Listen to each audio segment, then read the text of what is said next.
السلام علیکم دوستو، حزب خیال میں آپ سب کو خوش آمدید۔ دوستو، آج اللہ تعالیٰ نے پوری دنیا کو بتا دیا ہے کہ سپر پاور کون ہے اور کس طرح ایک انگلی کے اشارے پر پوری دنیا کو بدل کے رکھ سکتا ہے۔ امریکہ جیسا ملک جو اپنے آپ کو سپر پاور کہتا ہے، پہلے تو وہ عالمی وبا کی وجہ سے قیامت کا سامنا کر رہا تھا، اور اب امریکہ کے اوپر ایک اور قیامت ٹوٹ پڑی ہے۔ جیسا کہ آپ جانتے ہیں کہ عالمی منڈی میں تیل پہلی بار مفت ہو گیا ہے، بلکہ امریکن کمپنیوں نے ایک بیرل لینے والے کو $37 دینے کا بھی اعلان کر دیا ہے۔ تو دوستو، آج کی ویڈیو بہت دلچسپ ہونے والی ہے، لہٰذا ویڈیو آخر تک لازمی دیکھیے گا، اور اس طرح کے دلچسپ معلومات حاصل کرنے کے لیے ریڈ بٹن اور گھنٹی کو پریس کر کے ہمارے حزب خیال کے سبسکرائبر بننا مت بھولیے گا۔ تو ناظرین گرامی، عالمی وبا نے پوری دنیا کو متاثر کیا ہے، تبھی تو تیل پانی سے بھی سستا ہو گیا ہے۔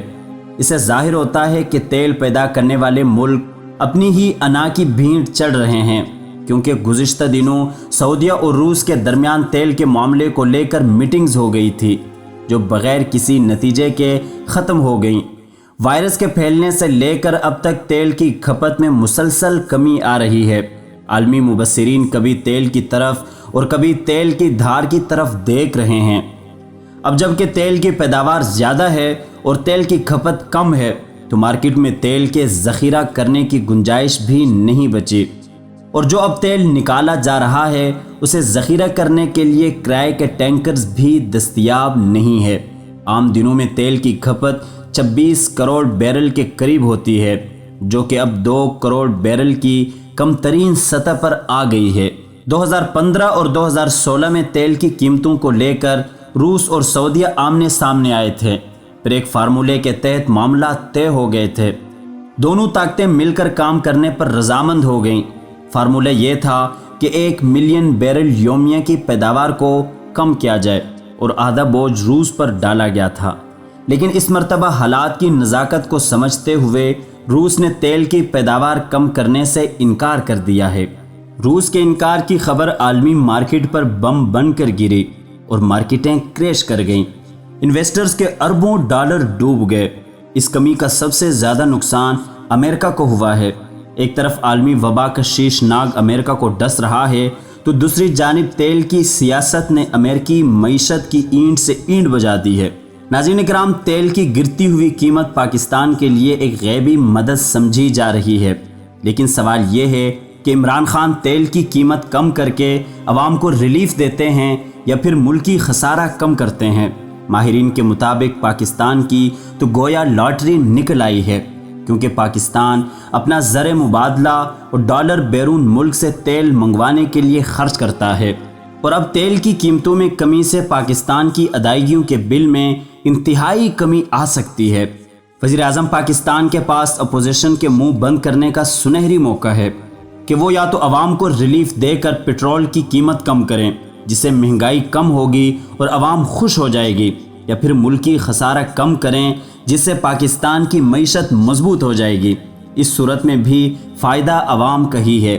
خواتین و حضرات، تیل کی قیمت کا بحران اور حالیہ وبا دونوں بیک وقت زمینی خداؤں پر حملہ آور ہوئے ہیں۔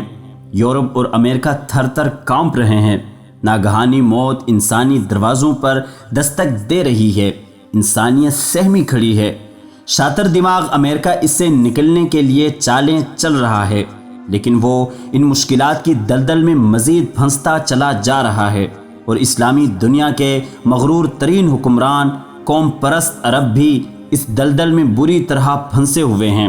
ایک طرف تیل کی مارکیٹ کریش ہو چکی ہے، تو دوسری جانب عالمی وبا کی وجہ سے حج و عمرے پر پابندی ہے، اور سعودی معیشت انہی دو ستونوں پر استوار ہوتی ہے، اور یہ دونوں ستون ہچکولے کھا رہے ہیں۔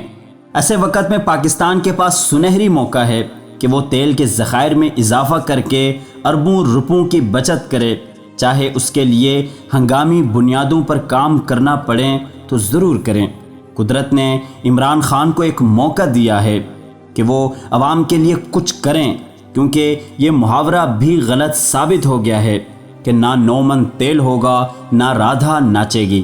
اب منو کا تیل موجود ہے، اب دیکھنا ہے کہ رادھا کیا کارکردگی دکھاتی ہے۔ لیکن اگر حسب سابق رادھا نے اپنی نااہلی کا ثبوت دیا تو تاریخ اور پاکستانی قوم کبھی انہیں معاف نہیں کرے گی۔ دوستو امید کرتا ہوں کہ یہ ویڈیو آپ کو لازمی پسند آئی ہوگی۔